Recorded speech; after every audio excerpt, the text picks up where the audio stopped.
Bismillah. Dari segi nama, salawat nariyah mengerikan. Salawat yang panas, nar, dari api. Salawat nariyah barakallahu fikum adalah salawat yang muhdatsah, salawat yang bid'ah, diada-adakan, langsung jebret, seperti itu jawabnya. Dan ini masuk kepada istihsan fiddin, mencari-cari kebaikan di dalam agama yang tidak disyariatkan oleh Nabi. Maka mereka yang membuat salawat nariyah tidak ada landasannya dari Nabi. Jika kita rujuk dari mana sumbernya, apakah di kutubus sittah, Al-Bukhari, Muslim, Abu Daud, At-Tirmidzi, An-Nasa'i, Ibnu Majah, tidak ada. Di kutubul asar tidak ada. Di kutub masanid, Musnad Imam Ahmad, Musnad At-Tayalisi, dan kutub Musannafat Abdul Razak, Ibnu Abi Saibah dan yang lainnya tidak didapati. Maka dari mana salawat ini kemudian diajarkan dan diyakini yang membacanya mempunyai keutamaan demikian? Lalu bagaimana hukum membacanya? Hukumnya tidak boleh, bahkan kita katakan haram. Loh, kok bisa sampai haram? Mana pendalilannya? Pendalilannya agar mudah untuk menghukuminya bahwa dia bid'ah, tidak ada landasan dari Nabi dan dianggap kebaikan dibaca padahal karya manusia, dan kita katakan tadi hukumnya haram. Ayo kita cross check semuanya itu dengan dalil. Kita cross check apa itu salawat nariyah.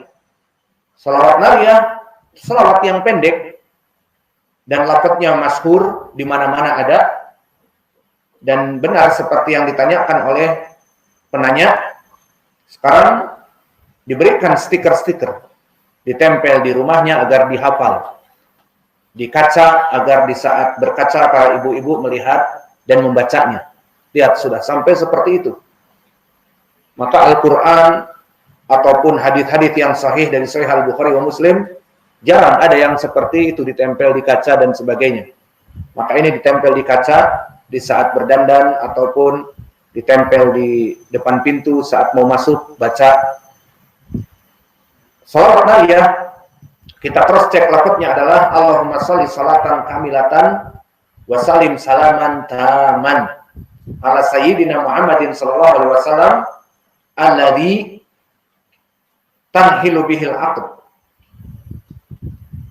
wa tufriju bihil karb wa taqda bihil hawaij wa tanalu bihi ar-raghaib wa husnul khawatim wa yastasqa al-ghamam biwajhil karim wa ala alihi wa sahbihi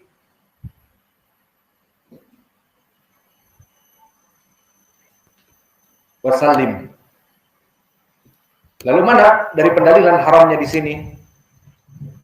Pertama, di dalamnya ada kalimat-kalimat syirkiyah yang gulu, berlebih-lebihan dalam pengagungan Nabi, yang mana mengkultus individukan Nabi yang merupakan dia adalah seorang Rasul dan hamba Allah, bahkan bisa jadi kepada tauhid ar-rububiyah.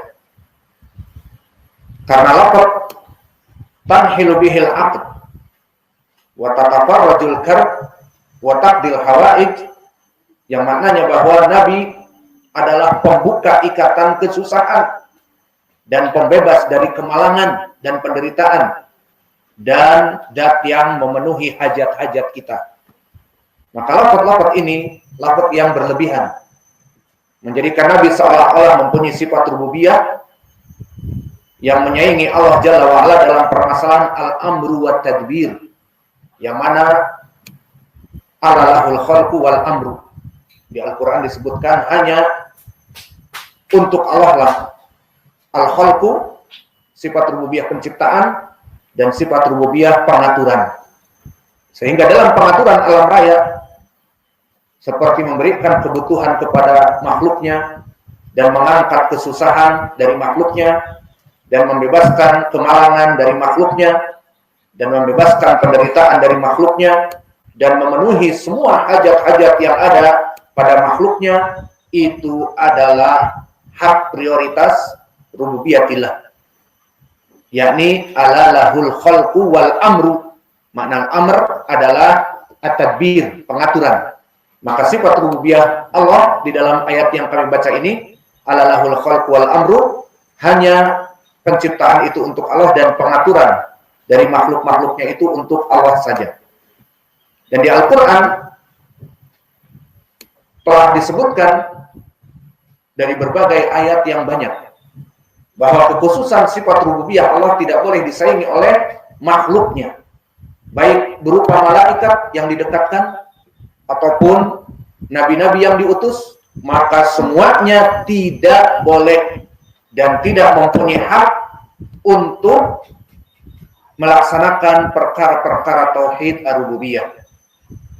Maka Allah berfirman di dalam surat An-Naml, "Amma yujibul mutarra idza da'ahu wa yaksifus su'a wa yaj'alukum khulafa'al ard." Maka di dalam ayat ini disebutkan, maka siapakah yang memperkenankan doa orang yang dalam kesulitan apabila dia berdoa kepadanya? Maknanya di sini ditantang oleh Allah, siapa yang menjawab dari kesedihan di saat dia berdoa dan menjawab dari permintaan di saat kesulitan apabila dia berdoa, dan yang menghilangkan kesusahan dan yang menjadikan kamu manusia sebagai khalifah di ardh.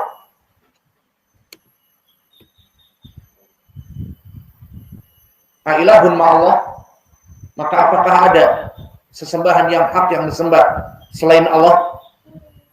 Maka di dalam ayat ini menjadi pendalilan tentang sifat rububiyatillah, yang mana dia itu tidak boleh dari makhluk-makhluk untuk mengambil sebagian darinya, baik malaikatun muqarrabun atau nabiyyun mursal, baik nabi yang diutus ataupun malaikat-malaikat yang didekatkan. Maka yang pertama, selawat nariyah ada kultus individu sampai menjadikan nabi sebagai gulu dan berlebihan, mempunyai sifat ar-rububiyah. Dan perkara yang kedua, dari segi kebid'ahan, di mana selawat nariyah ini tidak ada di kitab Sunan wal Masanid, baik marfu dari ucapan Nabi ataupun mauquf dari ucapan sahabat ataupun athar dari salaf kita, dari tabi'i, itba'ut tabi'in, kecuali dari hadis-hadis ahli thariqah, dari kelompok as-sufiyah, yang jika kita rujuk tidak didapatkan sanadnya. Kenapa tidak didapatkan sanadnya?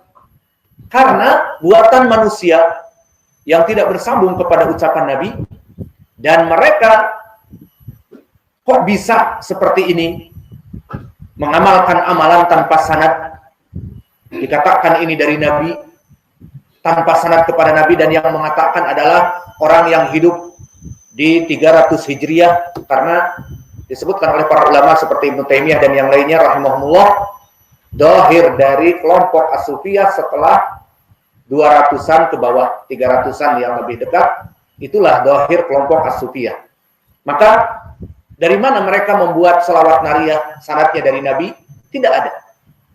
Lalu kok bisa mereka mengatakan hadatsani qalbi an rabbi? Mereka mengatakan hadatsani qalbi, meriwayatkan hatiku. Dari mana hatiku? Dari Allah. Tidak butuh lagi kepada Nabi. Kenapa? Kok bisa error seperti ini? Karena keyakinan mereka kelompok as-sufiyah, gulatus sufiyah, tentang ayat wa'bud rabbaka hatta ya'tiyakal yaqin. Maka jika kalian mendalami makna dari ayat ini, disebutkan oleh ahli tafsir, kelompok as-sufiyah seperti ucapan Imam Ibnu Katsir juga, kelompok gulatus sufiyah yang mana mereka adalah az-zanadiqah, disebutkan sebagai orang-orang yang sudah keluar dari Islam. Mereka meyakini dari ayat ini makna yakin adalah apa? Ilmu yakin. Maka mereka membagi ilmu macam-macam. Ilmu yang kita pelajari sekarang di masjid ini, ilmu syar'i, kata mereka ilmu rendahan. Ilmu menghafalkan Al-Quran, sunnah, itu ilmu rendahan. Ilmu basic.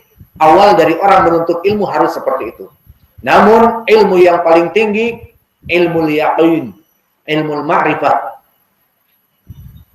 Mereka beristidlal dengan ayat ini, wa'bud rabbaka hatta ya'tiyakal yaqin. Jika sudah mencapai ma'rifah yakin, maka tidak butuh lagi ibadah. Lalu siapa yang mencapai ilmu yaqin? Maka mereka para aulia. Dari sinilah kultus individu mereka sampai mereka mau menerima daripada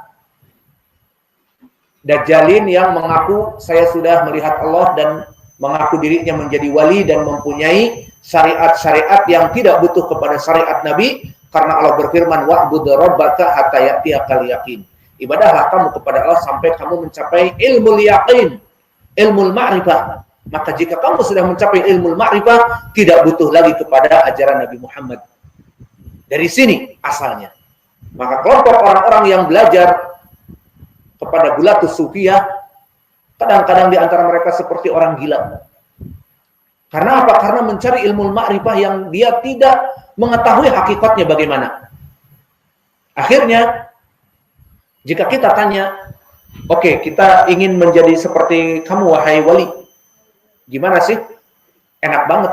Apa-apa yang haram jadi halal, khamar jadi halal, zina halal, dan yang wajib-wajib bisa dikatakan mubah. Puasa Ramadan tidak wajib lagi, enak banget. Beristidlal dengan ayat wa'bud rabbaka hatta ya'tiyakal yaqin. Pengen yakin nih, pengen dapat ilmu ma'rifah, gimana caranya? Mereka jawabnya gimana?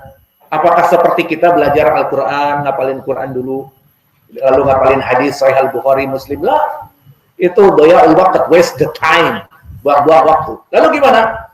Kamu ikut pegang thariqah dari guru, baik thariqah Naqsyabandiyah, thariqah Syadiyah, thariqah Qadiriyah, thariqah yang lain. Pegang wali yang mengajarkan thariqah Imam Agung itu, yang wali dia itu bagaikan kamu seorang mayit di tangan orang yang memandikannya. Digerakkan tangan kirinya, gerak tangan kiri. Diolengkan sedikit kepalanya agar dicuci bagian tengkuk, oleng. Nah, seperti itu kamu. Akhirnya harus bertaklid buta.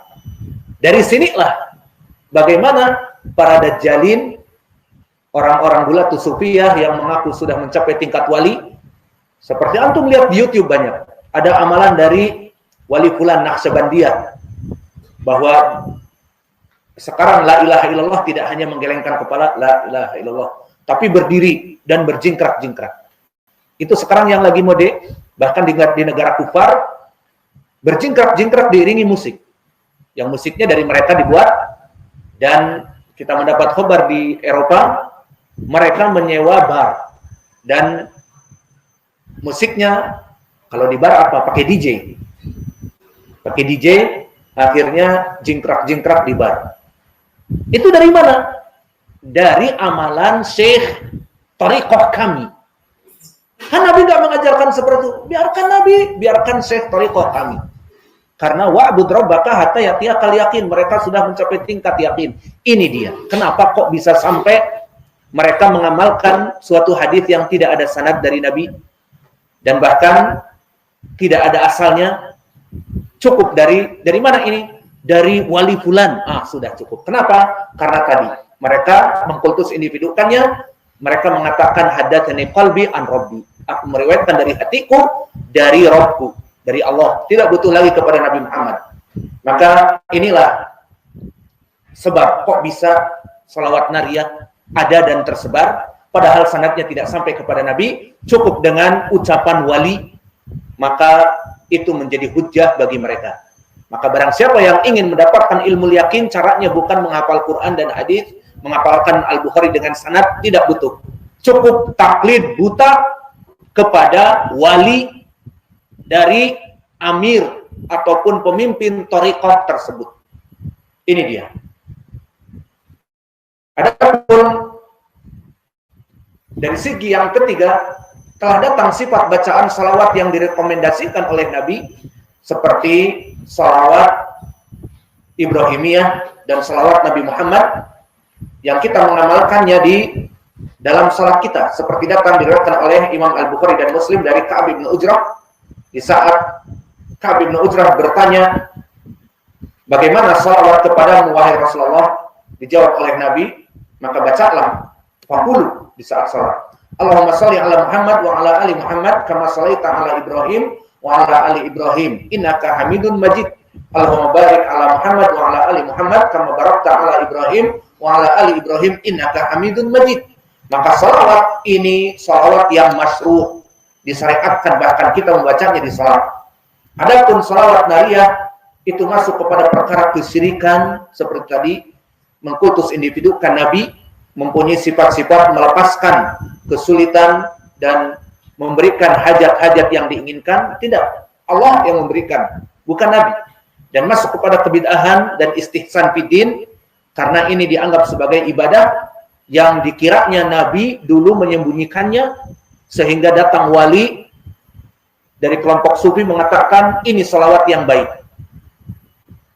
Emang ajaran Nabi itu bukan ajaran yang baik? Nabi mengatakan khairul huda hadi Muhammadin sallallahu alaihi wasallam. Dan agama telah ditutup dengan ditutupnya usia Nabi, dan Allah berfirman, al-yauma akmaltu lakum dinakum wa atmamtu alaikum nikmati wa raditu lakumul Islam madina. Ajaran Islam telah diridhoi oleh Allah. Meninggalnya Nabi, maka itulah Islam yang ada. Pada zaman sahabat, meninggalnya Nabi, tidak ada salawat nariyah. Tidak pernah Abu Bakar, Umar, Utsman, Ali, dan terus kepada tabi'in, itba'ut tabi'in, yang namanya salawat nariyah. Maka dari mana kebaikan yang datang? Padahal Nabi tidak mengajarkan kepada para sahabat. Maka oleh sebab itu Imam Malik mengatakan, seperti dikeluarkan oleh Imam Asy-Syatibi di kitabnya Al-I'tisam, dinukilkan dari Ibnul Majishun, berkata Imam Malik, barang siapa yang melaksanakan kebid'ahan dan dia merasa yakin di hatinya bahwa ini adalah perkara yang baik, melaksanakan kebid'ahan yang tidak datang dari Nabi dan meyakini ini adalah bid'ah hasanah, bid'ah yang baik, maka berarti dia telah meyakini bahwa Nabi khana risalah, Nabi mengkhianati risalah yang diutus padanya. Seakan-akan ada perkara yang tidak diberikan oleh Nabi, disembunyikan. Maka perkara yang keempat, ibadah membaca salawat nariyah selain menggugurkan tauhid juga tidak diterima sebagai pahala. Kenapa? Karena dia bid'ah, bukan dari ajaran Nabi. Cukup dengan ucapan Nabi di hadis yang muttafaqun alaih dari Aisyah, man amila amalan laisa alaihi amruna fahuwa raddun. Dan di riwayat yang muttafaqun alaih, man ahdatsa fi amrina hadza ma laysa minhu fahuwa raddun. Di riwayat Muslim, man amila amalan laisa alaihi amruna fahuwa raddun. Maka maknanya, barang siapa yang melaksanakan amalan yang tidak ada tuntunan dari Nabi, maka amalan itu ditolak, tidak dijadikan mendapatkan pahala. Jadi kesimpulannya, barakallahu fikum, salawat nariyah adalah salawat yang panas sesuai namanya. Yang mana salawat yang hak, yang panas, tidak ada sumber landasan dari Al-Quran dan Sunnah dan dari salafus saleh, maka sebaiknya ditinggalkan, karena kita mengatakan di sini adalah bid'ah dan hukum membacanya haram karena masuk kepada perkara-perkara syirkiyah, mengkultus individukan Nabi mempunyai sifat ar-rububiyah. Dan mereka yang membuat salawat ini akan mendapatkan bukan ganjaran pahala. Mereka bangga bahwa Syekh Fulan yang membuat salawat ini. Kita katakan justru dia akan mendapatkan wizrun wa wizrun man amila biha. Dia mendapatkan keburukan karena melaksanakan kebid'ahan, ajaran yang tidak sesuai dengan Nabi, dan orang-orang yang melakukan setelahnya seperti para ibu-ibu di masjid dan nanti ditempel di kamar, dibaca oleh anaknya, oleh putrinya dan sebagainya, semuanya kembali bermuara kepada orang yang membuat itu kan. Sesuai hadis yang diriwayatkan dari Jarir bin Abdullah, diriwayatkan oleh Imam Muslim, man sanna fil Islam sunatan sayyi'atan fa alaihi wizruha wa wizru man amila biha la yanqusu min ujurihim min wuzrihim syai'a. Yang maknanya orang yang pertama kali memproklamirkan kebid'ahan, maka dia diikuti kebid'ahan itu oleh orang-orang next generation, maka dia mendapatkan keburukan dari pertama kali pencetus ide kebid'ahan dan mendapat keburukan dari orang-orang yang setelahnya yang melaksanakan kebid'ahan, kekufuran, kesyirikan, kemaksiatan dan sebagainya. Maka jangan bangga dengan perkara-perkara yang baru di dalam agama Islam. Ittabi'u wa la tabtadi'u faqad kufitum. Ucapan siapa? Ibnu Abbas. Ittabi'u wa la tabtadi'u. Ikutilah dalam agama ini, jangan merekayasa perkara yang baru. Faqad kufitum, telah dicukupkan bagi kalian apa-apa yang ada. Tidak butuh menjadi kreator. Cukup kreator di YouTube saja. Bagaimana membuat video bisa dilihat, disimak, tapi videonya kita mengandung dakwah dan tanpa gambar bernyawa, itu.